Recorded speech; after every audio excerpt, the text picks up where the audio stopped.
but make it the Republican replacement theory. Mainstream it, because this is the way. You have to scare. We don't have the economy on our side as Democrats, so you have to scare the bejesus out of people. Welcome to this week's Wacky Moments of Leftist Extremism. After the sad, evil, and disgusting shooting that happened in Buffalo, the leftist media needed to warp the tragedy in order to further their political agenda. So even though there's no evidence that the shooter even watched Tucker Carlson, they attempted to place the blame on him, Republicans, and replacement theory. And on MSNBC, they openly admit exactly why they are doing it: to help Democrats. But make it the Republican replacement theory. Mainstream it, because this is the way. You have to scare.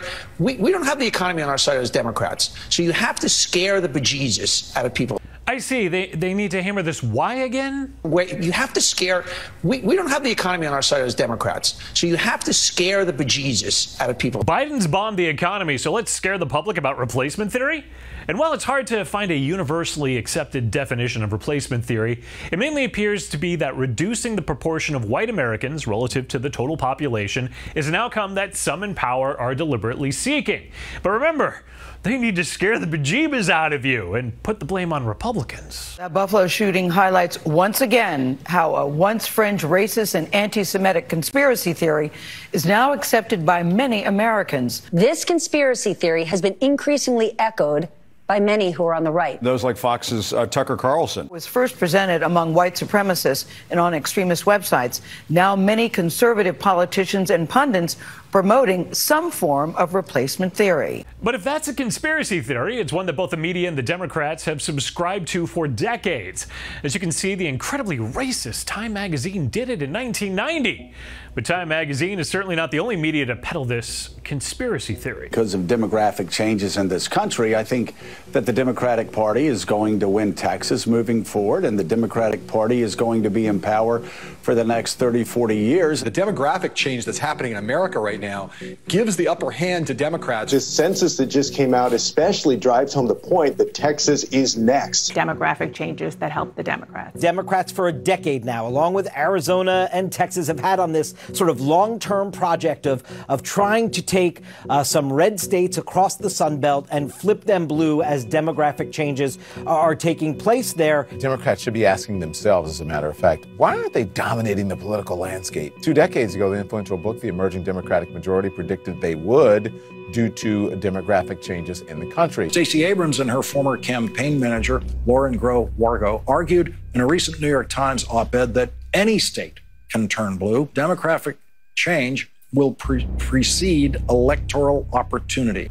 What a parade of racists I just saw. Imagine a political party thinking a demographic change would automatically provide them with an electoral opportunity. I'm sure the media will talk about their role in promoting this horrible, horrible conspiracy theory, right?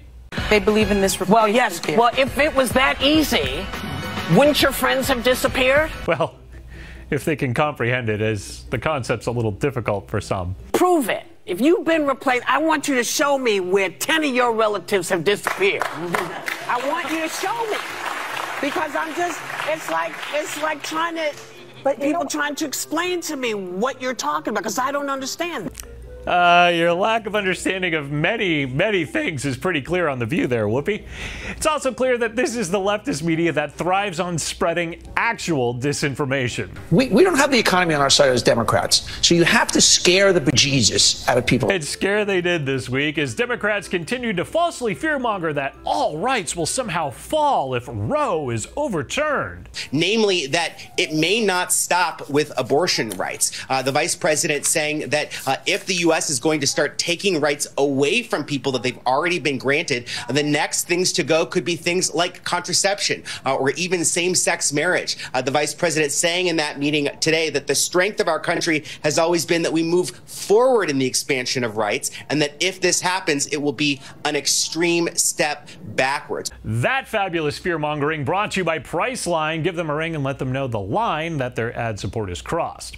MSNBC is really terrified by the league's Supreme Court opinion, featuring guests this week that complain that it mentions the Constitution and the right to life too much. Disturbing. You know, they spend 98 pages of their draft opinion talking about the Constitution. They talk about conception and the right to life, but there's almost nothing about what this will look like in society. Imagine the Supreme Court ruling on something based on its constitutionality and people's rights.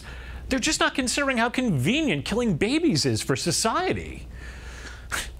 This week, the leftist media just erupted when states like Oklahoma voted to ban most abortions from the moment of conception. And, you know, Steph, this is not about protecting life, which is what Oklahoma is saying. It's obviously about a war against women. It's never about saving the lives of babies to these people. They can't say that. But their war against women argument got even lamer this week as a Democratic abortion expert testified before Congress. I believe that everyone can identify for themselves. Okay. Do you believe then that men can become pregnant and have abortions? Yes. Well, that certainly means the move can't be a war against women then, right? Democratic pro-abortion witness Amy Armbide testifying before a House Judiciary Committee this week.